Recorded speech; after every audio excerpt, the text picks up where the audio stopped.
বিশেষকৈ আমাৰ যুৱ বন্ধুসকল অত্যন্ত উৎকণ্ঠাৰে সৈতে অপেক্ষা কৰি আছিল যে পুলিচৰ কনিষ্টবলসকলৰ নিযুক্তি কেতিয়াৰে পৰা হ'ব বা কোন দিনাখন হ'ব।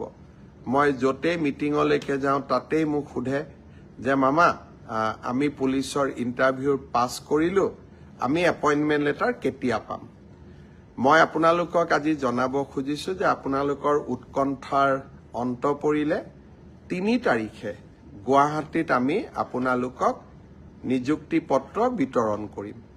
যিসকলে পুলিচ কনিষ্টবল বা কামাণ্ডো, AB, UB, SI যিসকলে পৰীক্ষাত উত্তীৰ্ণ হৈছিলে সকলোকে আমি 3 তাৰিখে নিযুক্তি পত্ৰ দিম।